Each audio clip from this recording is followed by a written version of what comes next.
ஜோதிட மெய்யன்பர்கள் அனைவருக்கும் வணக்கம். சரவணாமிர்தம் ஜோதிடர்.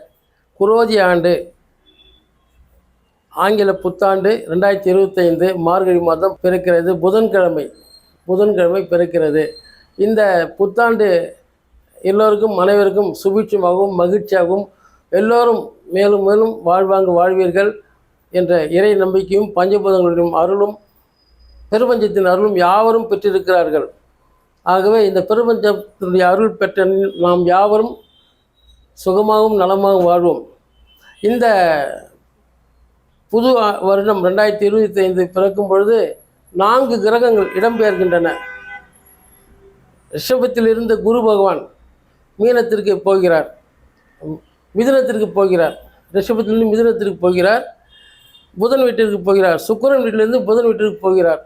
அதே போன்று ராகு பகவான் மீனத்திலிருந்து குரு பகவான் வீட்டிலிருந்து சனீஸ்வர பகவான் கும்பத்திற்கு வருகிறார். மேலும் மீனத்தில் இருக்கின்ற ராகு பகவான் குரு வீட்டிலிருந்து கும்பத்திற்கு வருகிறார். அதன் பிறகு கன்னியில் இருக்கின்ற கேது பகவான் சிம்மத்திற்கு போகின்றார். ஆகவே இந்த 4 கிரகங்களும் அதனுடைய செயல்பாட்டினை சிறப்பாக செய்து கொண்டிருக்கிறார்கள்.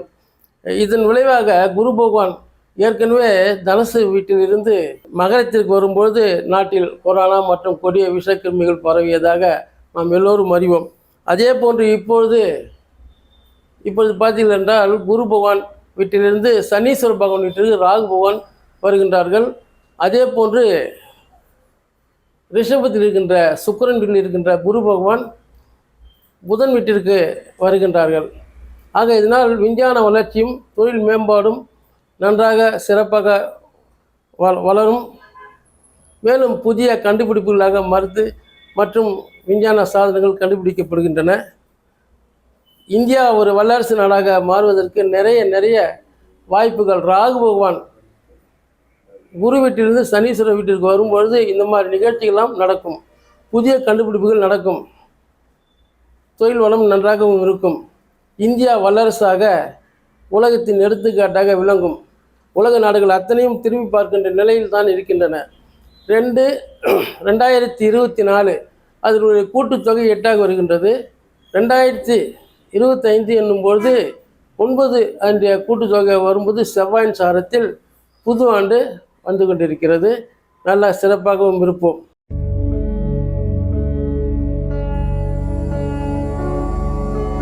மேஷராசி மெய்யன்பர்களே, உங்களுக்கு ரிஷபத்தில் இருந்த குரு பகவான் 2ஆம் இடத்தில் இருந்த குரு பகவான் 3ஆம் இடத்திற்கு செல்கிறார்.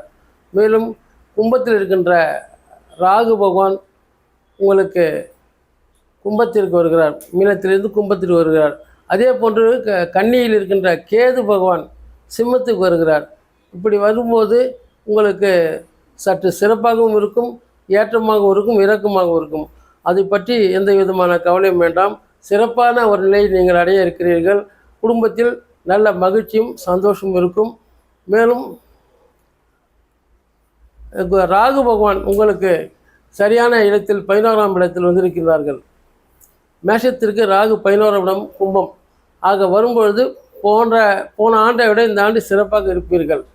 தொழில் வளம் மற்றும் குடும்பத்தில் நிம்மதி, ஆரோக்கியம், மன நிம்மதி, சந்தோஷம் எல்லாம் நன்றாக இருக்கும். மேஷ ராசி அன்பர்களுக்கு கும்பத்தில் இருக்கின்ற சனீஸ்வர பகவான் பயிற்சியாகி மீனத்திற்கு வருகிறார். அப்படி என்றால் மேஷ ராசிக்கு அது விரயத்தில் வருகின்றார். ஆக உங்களுக்கு 7.5 சனி விரய சனியாக நடக்கின்றார்கள். அப்படி இருக்கும்போது உங்களுக்கு பரிகார ஸ்தலமாக திருநள்ளார் சென்று வரலாம், திருக்கடையூர் சென்று வரலாம். மேலும் பைரவர் தரிசனம் மிகவும் சிறப்பானது. பைரவர் தரிசனம் என்றால் அஷ்டபைரவருக்கு பைரவர் ஆலயம், சிவாலயங்களில் பைரவர் ஆலயம் இருக்கிறது. அங்கு அஷ்டமி தேய்பிரையில் நீங்கள் சென்று நெய்விளக்கு ஏற்றி பைரவருக்கு அர்ச்சனை செய்து வந்தால், பைரவர் சிவபெருமானுடைய மகன், அவர் சனீஸ்வர பகவானுடைய குருநாதரை சேவித்தால் அது ஒரு பரிகாரமாக கருதப்படுகிறது. மேலும் பார்த்தீங்கன்னாக்கா அந்த 7.5 சனி, அஷ்டமத்து சனி, இவர்கள் எல்லோரும் பார்த்தீங்கன்னாக்கா நலனுடைய புராணங்களை வாங்கி படித்தால் சிறப்பாக இருக்கும். நலனுடைய தீட்சணியம் அதிகரித்து சனீஸ்வர பகவானுடைய தீட்சணியம் குறையும். ஆகவே நலப்புராணமும் படிக்கலாம்.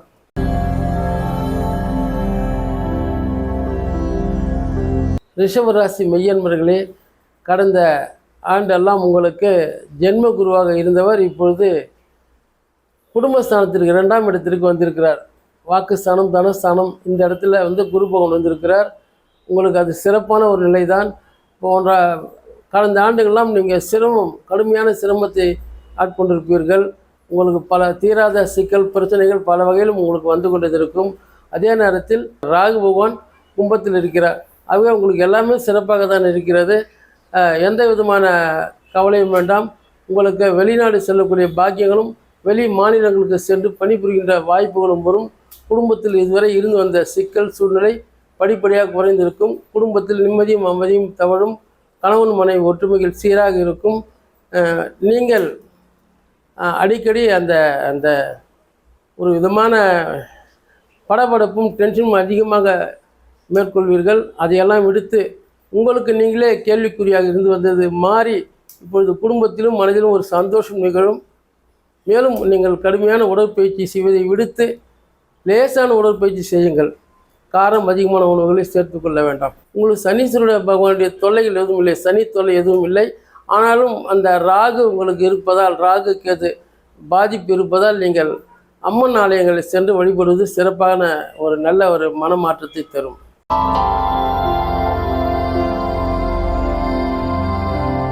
புதன் பகவான் வித்யாகாரனாகவும் கல்விக்கு அதிபதியாகவும் இருக்கின்ற மிதுன ராசிக்கார மெய்யன்பர்களே, உங்களுக்கு நன்றாக மகிழ்ச்சியான ஒரு நேரம். போன ஆண்டு நீங்கள் சிரமப்பட்டு கொண்டிருந்தீர்கள். இப்பொழுது உங்கள் சிரமம் எல்லாம் தீர்ந்து 9ஆம் இடத்தில் இருக்கின்ற பகவான் 10ஆம் இடத்துக்கு வந்திருக்கிறார்கள். ஆக விரயத்தில் இருந்த குரு பகவான் ஜென்ம குருவாக வந்திருக்கிறார். ஆக இதுவும் சற்று ஏற்ற இறக்கமாகத்தான் இருக்கும். ஆனாலும் கூட உங்களுடைய விடாமுயற்சியும் தொடர்ந்து வரக்கூடிய ஊக்கமும் உங்களை பல பேர் மென்மேலும் நல்ல நிலைகளுக்கு உயர்த்தும். ஆகவே நீங்கள் இந்த போன ஆண்டை விட இந்த ஆண்டு சிறப்பாக தான் இருப்பீர்கள். கன்னியில் இருக்கின்ற கேது பகவான் சிம்மத்திற்கு வந்திருக்கிறார், 3ஆம் இடத்திற்கு வந்திருக்கிறார்கள். ஆகவே அது ஒரு நல்ல ஒரு பலனை தர இருக்கிறது. கும்பத்தில் இருக்கின்ற ராகுவும் உங்களுக்கு நல்ல ஒரு ஏற்ற இறக்கத்தை தருவார்கள். ஆயினும் வருத்தப்படும்படியான எந்த நிலையும் இல்லை. சற்று ஆறுதலோடு சந்தோஷமாக நீங்கள் இந்த 2025 சிறப்பாகவும் செழிப்பாகவும் கடக்கலாம். மேலும் கணபதி வழிபாடு பரிகாரம் நன்றாக இருக்கிறது. வாய்ப்பிருப்பின் நீங்கள் பிள்ளையார்பட்டி சென்று தரிசனம் செய்து விட்டு வாருங்கள். வாய்ப்பு இருந்தால் சென்று விட்டு வாருங்கள். அல்லாவிட்டால் அருகில் இருக்கின்ற விநாயகர் ஆலயத்தில் சென்று தரிசனம் செய்து அர்ச்சனை செய்து வாருங்கள். மாதுர்காரனை கடக அதிபதியாக சந்திர பகவான் இருக்கின்றார். மாதுர்காரகன் நீங்கள் ஒரு அம்மா பிள்ளையாக இருப்பீர்கள், அது மாற்ற முடியாத ஒரு கருத்து. ஆயினும் இந்த ஒரு 2019 முதல் நீங்கள் படாத பாடுபட்டிருப்பீர்கள். கடகராசி அன்பர்கள் மெய்யன்பர்கள் அத்தனை பேரும் படாத பாடு, கடலில் சிக்கிய துரும்பை போன்று படாத பாடு பட்டிருப்பீர்கள். எப்படி தான் வந்தீர்கள் என்று உங்களுக்கு தான் தெரியும். வேறு ஒருவராக இருந்தால் எப்படி ஆகியிருப்பார்கள். அஷ்டமுத்து சனி தான் இத்தனைக்கும் காரணம். அந்த அஷ்டமுத்து சனி விடுதலையாகி இருக்கிறது. 29/3/2025 அன்று தான் விடுதலையாக இருக்கிறது. 14/5 அன்று குரு பயிற்சி நடக்கிறது. 18/5/2025 அன்றைக்கு ராகு கேது பயிற்சி ஆகிறார்கள். கண்டிப்பாக நீங்கள் திருநள்ளார் அல்லது திருக்கொல்லிக்காடு சென்று பரிகார பூஜை செய்யலாம். மேலும் அஷ்ட பைரவர் சன்னிதானம் சென்று அங்கும் நீங்கள் பரிகாரம் செய்யலாம். திருவடி சூலம் என்னும் இடத்தில் அஷ்ட பைரவர் ஆலயம் இருக்கிறது. அங்கு சென்று வந்தால் சிறப்பாக இருக்கும். சென்று வாருங்கள். நலம்.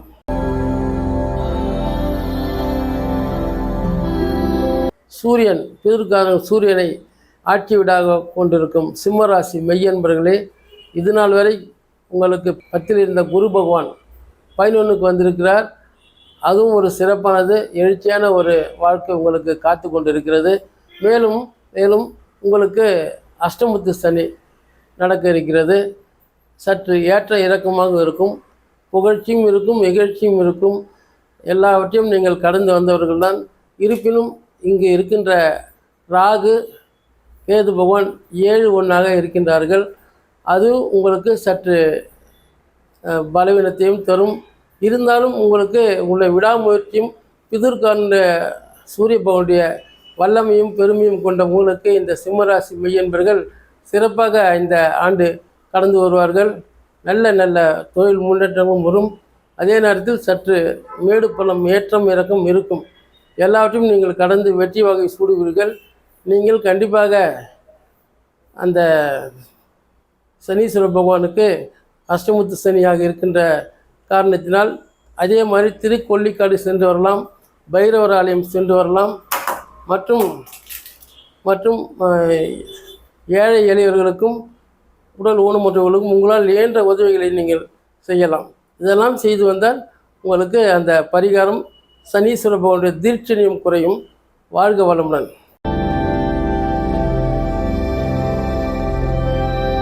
கல்விக்கு அதிபதி புதன் பகவான், வித்யாகாரகன் புதன் பகவான். கன்னிராசி மெய்யன்பர்களே, வித்யாகாரனை நீங்கள் ஆட்சி வீடாகவும் உச்ச வீடாகவும் கொண்டிருக்கின்ற கன்னிராசி அன்பர்களுக்கு இப்பொழுது சனி பகவான் சமசப்தமியாக 7ஆம் இடத்தில் மீனத்திலிருந்து உங்களை பார்வை செய்கிறார்கள். அந்த பார்வை செய்ததன் விளைவாக முன்னேற்றம், வேகம், வளர்ச்சி நன்றாக இருக்கும். கண் திருஷ்டியும் பொறாமைகளும் பல வகையில் உங்களை வந்து சேர்ந்து கொண்டு இருக்கின்றன. அதற்கு நீங்கள் கணபதி வழிபாடு செய்தால் சிறப்பாக இருக்கும். மேலும் குரு பகவான், இதுவரை குரு பகவான் உங்களுக்கு 9ஆம் இடத்தில் இருந்து வந்த குரு பகவான் ரிஷபத்திலிருந்து மிதுனத்துக்கு வந்திருக்கின்ற காரணத்தினால் 10ஆம் இடமாக அது கருதப்படுகிறது. 10ஆம் இடம் இருந்தாலும் சற்று உங்களுக்கு அந்த தொழில்துறையில் சற்று முன்ன பின்ன ஏற்ற இருக்கத்தான் செய்யும். முன்பு இருந்தது போன்று இப்பொழுது இருக்காது. சற்று ஏற்ற இறக்கமாக இருக்கும். ஆயினும் சனியினுடைய தீட்சணியமான அந்த பார்வை லக்னத்தில் பதிவதால் உங்களுக்கு நன்றாக இருக்கும். ஓரளவுக்கு சற்று ஏற்ற இறக்கமாக இருந்தாலும் சிறப்பாக இருப்பீர்கள். தொழில் வளம் நன்றாக இருக்கிறது. கணபதி வழிபாடு சிறந்தது.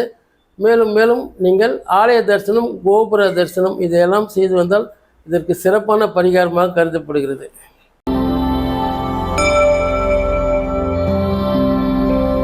அசுரு குரு சுக்கிர பகவானை ஆட்சி வீடாக கொண்டிருக்கின்ற துலா ராசி மெய்யன்பர்களே, வணக்கம். சௌக்கியமாக இருக்கிறீர்களா? உங்களுக்கு இதுவரை குரு பகவான் 8ஆம் இடத்தில் இருந்து வந்தார். அவர் இப்பொழுது 9ஆம் இடத்திற்கு வந்திருக்கிறார்கள். இது என்னவென்றால், ஓடிப்போனவனுக்கு 9இல் குரு என்பார்கள். அதுபோன்று உங்களுக்கு இந்த வருகின்ற 2025ஆம் ஆண்டு சிறப்பாகவும் ஒளிமயமாகவும் இருக்கின்றது. மேலும் மேலும் பார்த்தீர்கள் என்றால் மே 15ஆம் தேதி குரு பயிற்சி, அதன் பிறகு உங்களுக்கு சிறப்பாகவும் இருக்கிறது. ராகு கேது பயிற்சியும் நன்றாக இருக்கிறது. ஆக உங்களுக்கு நன்றாக ஒளிமயமாக எதிர்காலம் இருக்கும். உங்கள் இல்லத்தில் திருமணமாகாத ஆண் பெண் குழந்தைகளுக்கு திருமணம் கடையேறி வரும். நிறைய யோசித்து கொண்டு இருக்காமல் வந்ததை முடியுங்கள். இதுவே சிறப்பாக இருக்கும் என்று நினைத்து மகிழ்ந்து அதை முடியுங்கள். வாழ்த்துக்கள்.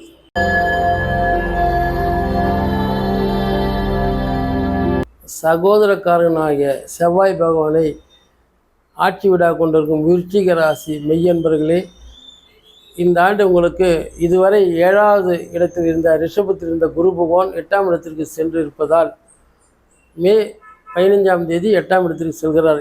இதுவரை உங்களுக்கு நல்ல குருபலம் நன்றாக இருக்கும். மே மாதத்துக்கு அப்புறம் சற்று குறைவாக இருக்கின்றது.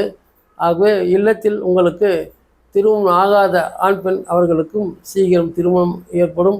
இந்த புதிய ஆண்டில் உங்களுக்கு உடல் ஆரோக்கியம் தேவை. அதனால் வேலைக்கு நீங்கள் சாப்பிட வேண்டும். சற்று தொலைதூர பயணங்களை குறைத்து கொள்ள வேண்டும். மேலும் உடற்பயிற்சி கண்டிப்பாக தேவை. வயிற்று சம்பந்தமான உங்களுக்கு ஏதாவது கோளாறு ஏற்படும். முடிந்தால் கண்டிப்பாக மாஸ்டர் செக்கப் நீங்கள் செய்து கொண்டால் சிறப்பாக இருக்கும். அகல் விளக்கு நெய் தீபம் ஏற்ற வேண்டும். கணபதி நமஸ்காரம் செய்ய வேண்டும்.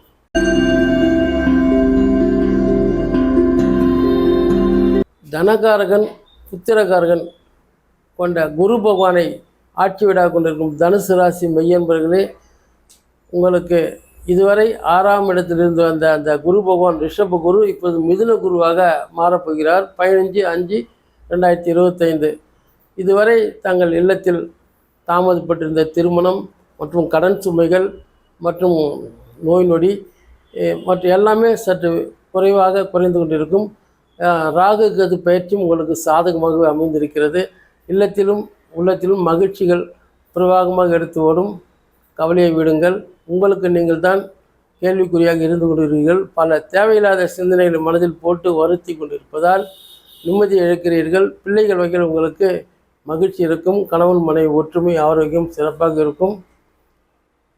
மேலும் மேலும் உங்களுக்கு பல பல புதிய இடங்கள் வாங்குவதற்கும் அசையாத சொத்துக்கள் வாங்குவதற்கும் இறைவன் அருள் நிறைய கைகூடி வந்திருக்கிறது. 2025 சிறப்பாக ஒளிமயமாக இருக்கும். இல்லத்தில் மகிழ்ச்சி நிலவும். மீனாட்சி அம்மன் ஆலயம் சென்று வாருங்கள். அப்படி இல்லாவிட்டால் பக்கத்தில் அருகாமையில் இருக்கக்கூடிய அம்மன் ஆலயங்களுக்கும் சென்று வாருங்கள்.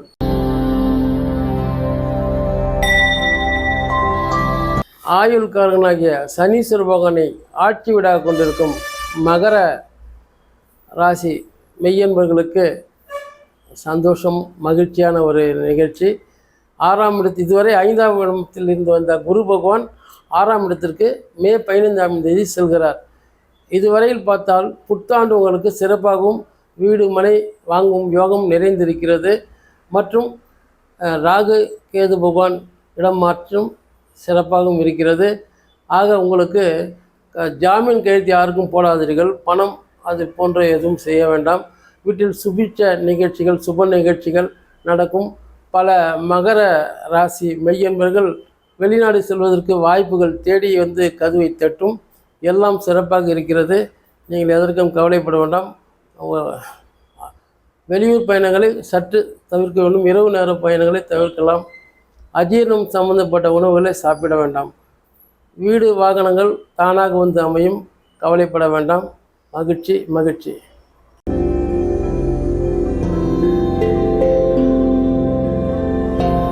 தொழில்காரனாகிய சனீஸ்வர பகவான் ஆட்சி வீடாக கொண்ட கும்பராசி மெய்யன்பர்களுக்கு நல்ல ஒரு எதிர்காலம் இருக்கின்றது. மேலும் இவர்கள் நிறைய பேர் வெளிநாடுகளுக்கு செல்வதற்கான பாக்கியம் இருக்கிறது. புது வீடு மனை வாங்கும் யோகம் இருக்கிறது. தன் கீழ் பணியாற்றும் ஊழியர்களால் இவர்களுக்கு பல நன்மைகளும் கிடைக்க இருக்கிறது. ஆக மொத்தம் இவர்களுக்கு சிறப்பான நல்ல பலன்கள் வாய்க்க இருக்கிறது. சனீஸ்வர பகவானுக்கு நெய் தீபம் ஏற்றி வழிபாடு செய்தால் சிறப்பாக இருக்கும். காக்கைக்கு எள் சாதம் வைத்து தயிர் எண்ணம் படைத்தால் இன்னும் சிறப்பாக இருக்கும். புத்திரக்காரனாகிய குரு பகவான் மீனராசியின் அதிபதியாகவும் உச்ச வீடாகவும் இருக்கின்ற மீனராசி மெய்யன்பர்களே, உங்களுக்கு 7.5 சனி நடந்து கொண்டிருக்கிறது. விரய சனி முடிந்து ஜென்ம சனி நடந்து கொண்டிருக்கிறது. திருக்கடையூர், திருநள்ளார் மற்றும் திருவடி சூலம் அஷ்ட பைரவர் ஆலயங்களை நீங்கள் தரிசனம் செய்வது சிறப்பாக இருக்கும். மேலும் சனீஸ்வர பாதிப்பு இருக்கின்றவர்கள் பைரவர் தொலைதூரத்தில் இருக்கின்ற ஆலயங்களுக்கு செல்ல முடியாவிட்டாலும் கூட அருகாமையில் இருக்கின்ற சிவாலயங்களில் பைரவர் சன்னிதானம் இருக்கும். அங்கு அஷ்டமி தேய்பிறை திதியில் சாமிகளுக்கு நீங்கள் அர்ச்சனை செய்தால் அதனுடைய பாதிப்பு வெகுவாக குறையும்.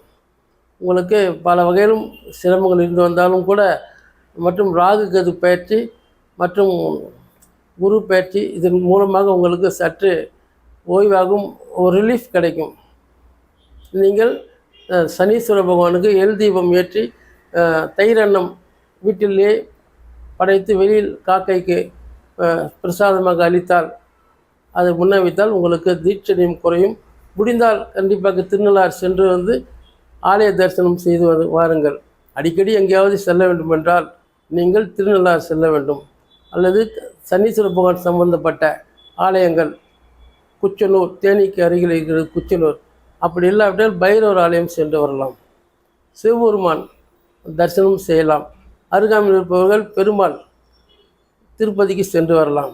12 ராசி மெய்யன்பர்களுக்கும் ஜோதிட ஆர்வலர்களுக்கும் இந்த 2025 புத்தாண்டுகள் சிறப்பாகவும் மேன்மையடையும் வகையிலும் உங்கள் மனதிற்கு சந்தோஷமாகவும் உங்களுடைய எதிரிகள் அத்தனை பேரும் உதிரிகள் ஆவார்கள் மற்றும் நீங்கள் சிறப்படைவீர்கள். ஆலய தரிசனம், சாப விமோசனம், மேலோர்களின் ஆசீர்வாதம் பெறுவது மிகவும் மிகவும் சிறப்பு. ஜீவ சமாதி அமைந்திருக்கின்ற மகான்களை தரிசனம் செய்து வந்தால் உங்களுக்கு அத்தனை பேருக்கும் நன்றாக சிறப்பாகவும் இருக்கும். மேலும் மேலும் இன்னும் ஒரு சிறிய விண்ணப்பமாக அனைவருக்கும் தெரிவிப்பது என்னவென்றால், பக்கத்தில் இருப்பவர்கள் சென்னையை சார்ந்தவர்கள், அதன் அருகாமையில் இருப்பவர்கள் கூட தாம்பரம் அருகில் இருக்கும் முடிச்சூர், திருமணம் முடிச்ச மணநல்லூர் என்று அதற்கு பெயர். அது மருவி இப்பொழுது முடிச்சூராக வந்துவிட்டது. அங்கு சென்று வந்தால் எல்லா விதமான நவகிரக தோஷங்களும் காணாமல் போய்விடும், கரைந்துவிடும். பக்கத்தில் தான் இருக்குது முடிச்சூர், தாம்பரம். இந்த பக்கம் போனீங்கன்னா உங்களுக்கு வன்னிவாக்கத்தில் இறங்கி போகலாம். சென்னையை சார்ந்தவங்களுக்கு எப்படி போகலாம்ன்றது உங்களுக்கே தெரியும். அந்த சிவாலயம் 1000 வருடங்களுக்கு முன்பாக உருவான சிவாலயம். பக்கத்திலேயே தாமரை தடாகம் இருக்கிறது. சிவா விஷ்ணு ஆலயம். எல்லோரும் யார் கேட்டாலும் சொல்லுவாங்க, திருமணம் ஆவாதவர்கள், நவகிரக தோஷம், எல்லா தோஷ பரிகாரங்களும் அந்த மண்ணை மிதித்து விட்டு வந்தாலே உங்களுக்கு சிறப்பாக இருக்கும். மேலும் போகலாம் என்று எண்ணினால் கூட உங்களுடைய பாவங்கள் கழிந்துவிடும். ஆஹா, இவர் சொன்னாரே, நாம் போகலாமே, சென்று வரலாமே, நம்மளுடைய கவலைகள் தீர்ந்து விட்டதே என்று மகிழ்ச்சியோடு நீங்களே தேடி தரிசனம் செய்துவிட்டு வருவீர்கள். வணக்கம், வாழ்த்துக்கள், ஆசிகள்.